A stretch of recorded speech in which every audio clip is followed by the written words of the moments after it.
kutibat lahu hajatan tammatan. Allah SWT bagi pada kita pahala haji yang sempurna. Berapa kali dia ulang? 3 kali Nabi kita ulang. Duduk lepas main subuh sehingga naik matahari. Kemudian dia sembahyang sunat 2 rakaat. Lalu dia keluar daripada masjid. Orang ini dapat pahala haji yang sempurna. 3 kali Nabi kita ulang. Saya kira kita boleh buat satu jadual hari-hari minggu. Kita mencari pahala haji yang sempurna. Di sini. Di surau kita. Bukan pergi muka itu memang. Nak dapat haji yang sempurna ni senang ke payah? Allahu Akbar. Bukan benda yang senang. Orang kata pergi haji, kata. Tahun ni pula ada peraturan baru pula kata. Peraturan baru orang yang lebih 65 tahun boleh pergi macam-macam lah. Penyakit yang diperlukan oleh babi ni macam-macam kita. Kalau betul orang tak setuju. Kena tentu H1N1. H1N1 ke apa ke? Penyakit tu penyakit apa? Sebut je lah. Yang tak sebut tu orang yang sayang pada benda tu. Lepas tu dia tak sebut. Tukar je nama dia kata. Tak payah. Kita nak sebut nama benda sebut je. Jangan dia lari-lari. Bila kita buat lagi nama, kadang-kadang dia berubah anggapan. Bila Allah SWT buat mari satu penyakit melalui hayawan yang gigit yang kotor ini. Kenapa? Kerana dia sendiri itu hayawan. Walah makhzir ini daging. Seekor binatang yang dagingnya disebut dalam Quran. Tak boleh makan. Kotor. Fa'innahu rijtun. Kata Allah SWT. Aku bawa agar ini. Kamu sayang sangat dengan dia. Sibuk. Bila runtuh tempat sebelah babi pun dah bising satu dunia. Ini kita tak sibuk lagi dengan banyak benda lagi. Maka bila sibuk macam ni, Allah Ta'ala kata binatang ni, hayawan ini bawa penyakit yang menyusahkan. Akhirnya menyusah satu dunia susah. Tak ada. Sama juga dengan kita apabila kita duduk, kita pergi ke bank contohnya. Nak pinjam duit dengan bank. Pegawai bank tu kata, cik, yang kita nak pinjam 100,000 ni, dia punya riba 10,000. Kalau dia cakap riba macam tu, kita sebagai orang mukmin, yang orang Islam, selesa nak ambil 10,000. Kenaik juga, berdiri juga perlu orang orang. Sebab kita tahu, dia telah kecil, kita dengar imam, khutbah, riba, haram, dalam Quran, haram. Tapi kalau dia kata ini 10%, 10,000 ni interest. Lain sikit kata. Lain kata. Lain, rasa, riba, haram. Mungkin keluar daripada mulut kita spontan, ini haram. Tapi kalau sebut bunga, lagi cantik. Bunga pula dia. Kalau sebut interest, maka orang dia pula, lagi emas. Tanda. Maknanya lari saja. Dengan salah sebutan itu lari saja. Tak apalah. Biar itu makanan dia orang tak apa. Jadi kita cuba buat, bagaimana nak dapat pahala haji yang sempurna. Itu boleh buatlah program-program. Apa saja 1 jam setengah kita baca. Lepas main subuh kita baca Al-Maqsurat untuk 15 minit. Lepas baca Al-Maqsurat bagi saya ustaz bagi kulit baca pula apa ni, bagi tazkirah sikit. Kalau dapat pagi Jumaat lagi senang. Kata orang sini pinjau Jumaat. Kalau negeri kita kalau Jumaat tak begitu. Baca surah Al-Kahfi kan ada hadis Nabi baca surah Al-Kahfi hari Jumaat. Al-Kahfi ni hampir setengah juzuk Quran. Kena Al-Kahfi tu naik matahari lah kita. Kita naik matahari barulah kita buka kemah kita kat luar tu. Kalau ada nasi semua nasi apa bagi je. Muslimin dan muslimat. Jadi rahmati Allah SWT sekalian. Itu mukadimah kita. Apabila disebut tentang Isra dan Mi'raj. Dan disebut pula dengan bulan Sya'ban. Apa kaitan Isra dan Mi'raj dengan Sya'ban? Ramadan tu lama lagi, mungkin ramai banyak lagi. Ustaz-ustaz yang akan bagi tazkirah tentang Ramadan. Saya nak ulas tentang Isra dan Mi'raj, apa yang disebut sebagai tajuk kita. Kenapa Allah SWT pilih Nabi SAW bawa dia ke langit? Itu soalan kita ini. Kenapa diangkatnya Rasulullah SAW naik ke langit? Jawabnya,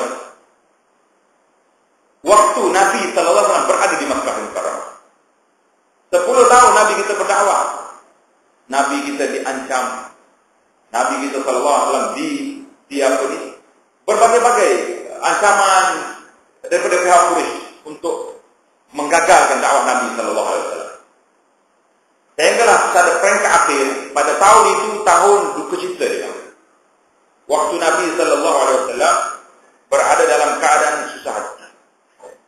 Susah hati kerana apa? Kerana bapa saudaranya Abu Talib yang menjadi pembela Nabi Sallallahu Alaihi Wasallam telah meninggal dunia. Sebelum Nabi dia meninggal dunia, rombongan Quraisy telah serang Abu Talib.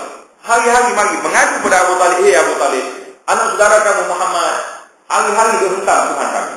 Tuhan kami, toko kayu lah, batu lah, macam-macam penghinaan yang dibuat. Benda itu betul. Memang dia buat dengan kayu pun, buat dengan batu tengah. Kalau musim sama, dia reka dia punya berhala itu dengan buah tamak. Buah tamak ni satu makanan yang tahan lama. Lepas tu dia kena zakat. Jadi bila dia buat tamak, waktu tak ada makanan, cabut. Mula-mula tak lima Tuhan hilang. Besok, hidung Tuhan cabut. Lusa kepala Tuhan tak ada. Nabi kita Sallallahu Alaihi Wasallam bila cakap tentang ketuhanan, dia sakit. Mari jumpa Abu Talib. Abu Talib tak payah pagi. Tolonglah nasihat kepada anak saudara kamu Muhammad. Jadi Abu Talib pun dia senang sakit. Orang tua tak sehat. Bila dia sakit, dia panggil Nabi Sallallahu Alaihi Wasallam satu hari. Dia temani semua dia. Kerana Quraisy ini nak berunding dengan Muhammad. Ikutlah kalau kita nak nama apa. Hari ini orang dah pandai dari istilah dah. Kita nak kata Quraisy nak mukabalah dengan Nabi ke, nak mutakarah ke, semua boleh. Dia kata Abu Talib pergi dipanggil Muhammad. Suruh datang. Jadi waktu Nabi masuk dalam rumah Abu Talib, Nabi sampai di pintu. Waktu itu Quraisy sedang liku Abu Talib, mengelilingi Abu Talib. Abu Jahal ketua besarnya ada. Bila dia tengok Nabi datang, di sebelah Abu Talib ada ruang kosong. Abu Jahal lari awal lagi pergi duduk sebelah Abu Talib. Dia nak sekat, dia takut Nabi kita masuk ke sebelah saudara dia. Duduk kaki, duduk orang panggil apa, dia gosok-gosok. Tentulah saudara dia ni bersimpati. Nabi masuk dalam rumah Abu Talib, tempat kosong tak ada, dia duduk dia tepi dinding. Kata di saudara dia, ya Muhammad, ya Bunaya, ya Ibni, wahai anak, tengok Quraisy tadi. Mereka ni datang ke sini nak berunding dengan dia. Nabi kata tak apalah, oleh kerana bapak cik pun dalam keadaan sakit. Saya pun tak nak cakap banyak dengan bapak Quraisy ni. Malam ni hanya satu je tuntutan saya nak buat. Saya nak minta satu je. Yang lain-lain tak apa lah. Tak payah lah. Yang kita duduk kelahi, duduk balap kamu ni, okey lah biar. Abu Jahal bila dengar tuntutan Nabi SAW hanya tinggal satu je lagi. Nabi kata nak sah yang lain, satu je. Yang lain tak apa. Oh, bangun lompat ni. Malam ni percaya kita punya program muzakarah malam ni berhasil. Cakap cepat Muhammad, apa keputusan yang kamu nak?